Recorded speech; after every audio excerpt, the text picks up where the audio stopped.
नमस्कार दोस्तों, तैयारी विद प्रभास चैनल में आपका पुनः एक बार स्वागत है। दोस्तों, आप लोग की पढ़ाई कैसी चल रही है?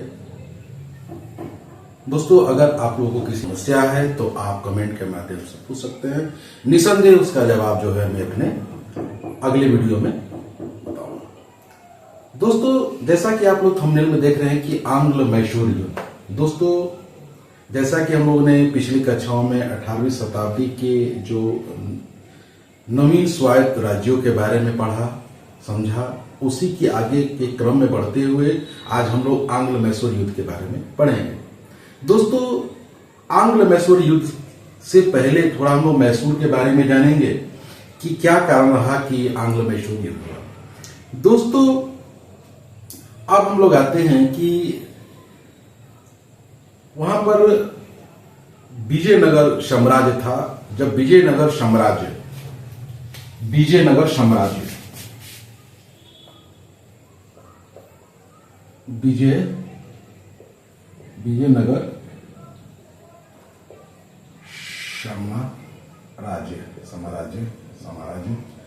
व बहमनी राज्य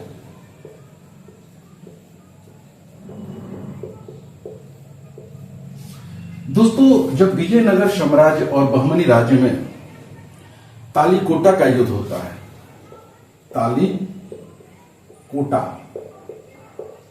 तालीकोटा का युद्ध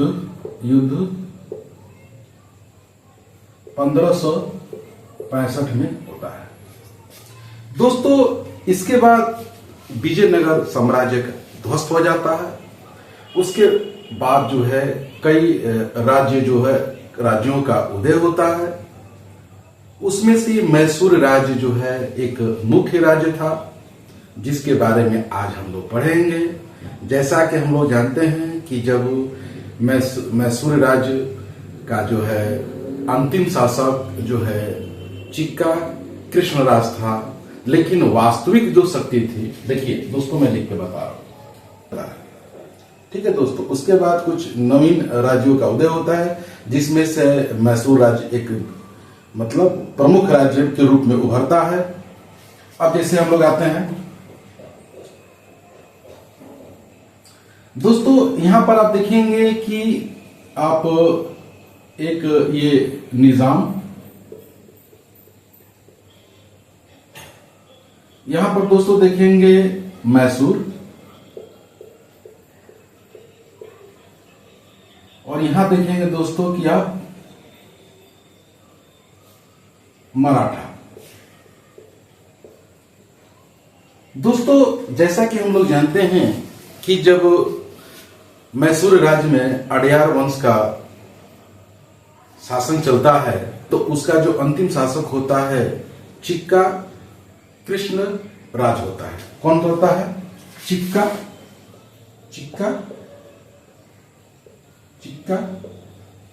कृष्ण राज होता है, कृष्ण राज। दोस्तों, लेकिन मैसूर की जो वास्तविक शक्ति थी वो दो लोगों के पास थी, एक देवराज के पास और एक नंदराज, कहीं कहीं नंजराज भी लिखा जाता है। किसके पास थी? तो वास्तविक शक्ति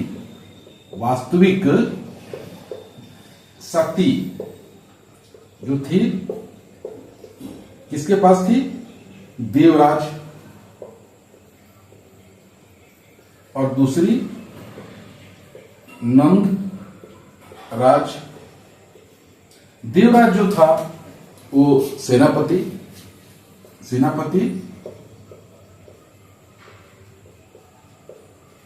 और जो नंजराज या नंदराज जो था वो राजस्व एवं वित्त नियंत्रक था, वित्त नियंत्रक।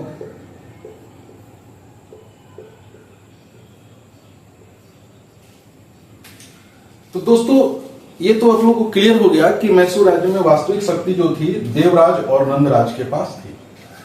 ये सिर्फ एक नाम के थे। जो अंतिम शासक थे ये वडयार वंश के थे, चिक्का कृष्णराज। ठीक है दोस्तों, अब हम लोग आगे आते हैं।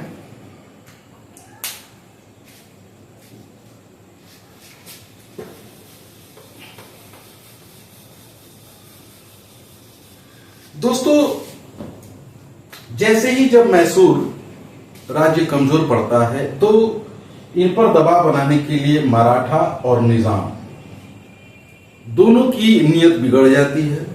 मराठा जो है मैसूर को राजनीतिक रूप से कमजोर करता है और निजाम जो है इसको मुगल का भाग मानकर जो है अपना राजनीतिक अधिकार जताता है।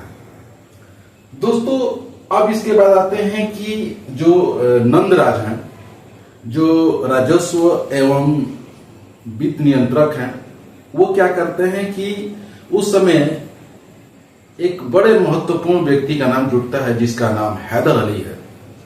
हैदर अली जो है 1749 में वो मैसूर के एक सैनिक के रूप में अपना कार्यभार संभालते हैं। चूंकि वो धीरे धीरे आगे बढ़ते हैं और डिंडीगुल में जो क्या करते हैं, डिंडीगुल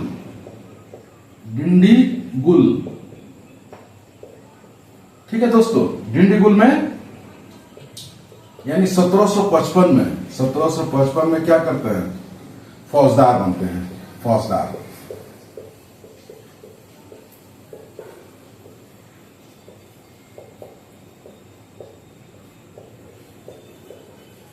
दोस्तों, इसी तरह वहां के जो वास्तविक जो शासक थे देवराज और नंदराज, वो जैसे जैसे हैदर अली का कद बढ़ता है वैसे वैसे वो लोग राजनीतिक रूप से कमजोर हो जाते हैं और 1761 में जाके हैदर अली मैसूर का शासक बनता है, मैसूर का शासक बनता है।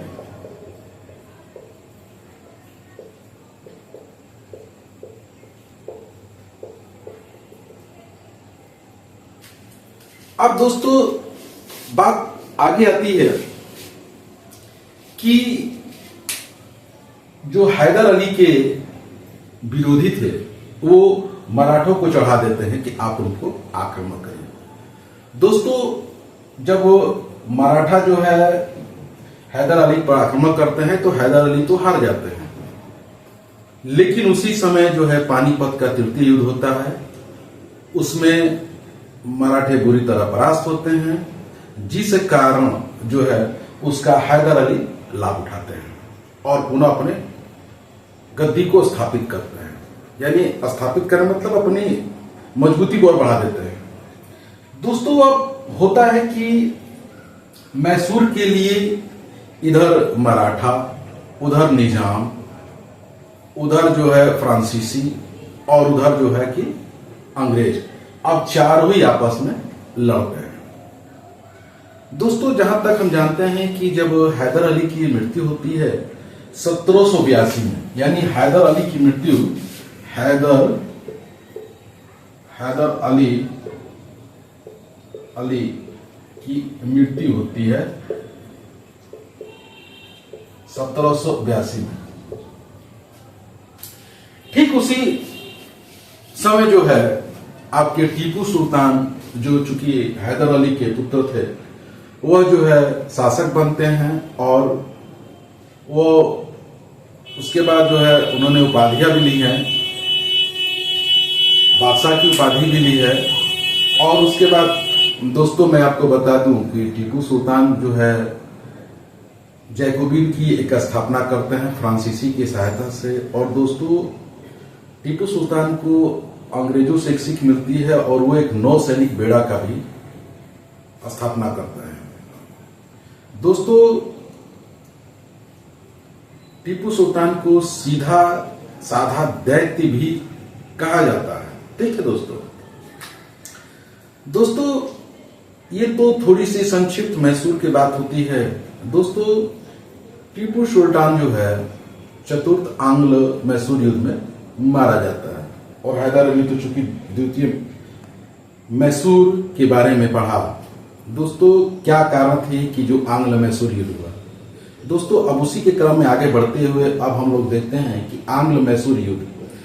दोस्तों आंग्ल मैसूर युद्ध 4 हुए थे, जिसमें जो प्रथम आंग्ल मैसूर हुआ था वो 1767 से लेकर 69 में हुआ था। दोस्तों इसका कारण यह था कि अंग्रेज जो है निजाम और मराठा को के साथ संधि कर लेते हैं, तत्पश्चात वो हैदर अली पर आक्रमण करते हैं। जैसे ही निजाम हटते हैं तो अंग्रेज कमजोर पड़ते हैं, जिस कारण अंग्रेज जो है मद्रास की संधि करते हैं। और संधि में यह होता है कि अगर तीसरी कोई शक्ति आक्रमण करता है तो हम एक दूसरे की सहायता करेंगे। तो दोस्तों उस समय का जो गवर्नर होता था वो होता था वेरेलास्ट। कहीं वेरेलास्ट है, कहीं वेरेलास्ट है, तो दोस्तों इसमें कंफ्यूजन मत करिए। दोस्तों अब आता है कि द्वितीय आंग्ल मैसूर युद्ध 1780 से लेकर 84। दोस्तों उस समय जो गवर्नर था वारेन हेस्टिंग्स था। दोस्तों जब हैदर अली पर मराठा आक्रमण करते हैं तो इसमें अंग्रेज जो है सहायता नहीं करते हैं, क्योंकि मद्रास संधि में यह था कि अगर तीसरा कोई आक्रमण करता है तो दोनों उसकी सहायता करेंगे, एक दूसरे की सहायता करेंगे। दोस्तों तब तक ये क्या करता है कि जो आरकाट में एक बेली है उसको ये हैदर अली पराजित कर देता है। दोस्तों उसके बाद जो है कि पोर्टो नोवा का एक युद्ध होता है 1781 में। वारेन हेस्टिंग्स जो है वहां पर सर आयरकुट को जो है दक्षिण भारत में भेजता है और पोर्टो नोवा का युद्ध होता है 1781। इसमें से आयरकुट जो है हैदर अली को हरा देता है और 1782 में इसकी मृत्यु हो जाती है। वहां पर एक मंगलोर की संधि होती है 1784 में। 1784। दोस्तों उसके बाद आता है कि तृतीय आंग्ल मैसूर युद्ध। दोस्तों उस समय जो है जो गवर्नर था वहां का वो कर्नवालिस था। दोस्तों आप तो कर्नवालिस के बारे में जानते हैं। दोस्तों इसमें जब टीपू सुल्तान हारता है तो जो है अंग्रेजों को बारामहल, डिंडीगुल और मालाबार देकर एक संधि होती है। दोस्तों इसी को श्रीरंगपट्टनम की संधि कहते हैं। दोस्तों कर्नवालिस ने एक बात कहा कि हमने अपने मित्रों को शक्तिशाली बनाए बिना ही जो है अपने शत्रु को पंगु बना दिया या पंगु कर दिया।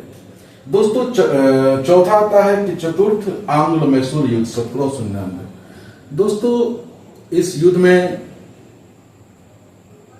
1799 में टीपू सुल्तान की मृत्यु हो जाती है और यह जो है उस समय जो अंग्रेज गवर्नर था वेलेस्ली था। दोस्तों आप इसको नोट डाउन कर लीजिए। दोस्तों ये इतना महत्वपूर्ण है कि बराबर कोई भी एग्जाम इसे छूता नहीं है, निश्चित 1 नंबर इससे मिलता है। और दोस्तों अक्सर इसमें आप देखेंगे खासतौर से आप यूपीपीसीएस में आरओ में कि ज्यादातर क्रम मिलाने को देता है और जो गवर्नर है उनका भी क्रम मिलाने को देता है। दोस्तों अगर मेरा वीडियो अच्छा लगे तो इसको अधिक से अधिक लाइक करें, सब्सक्राइब करें और दोस्तों के पास शेयर करें ताकि मुझे जो है मोटिवेशन मिले। धन्यवाद दोस्तों।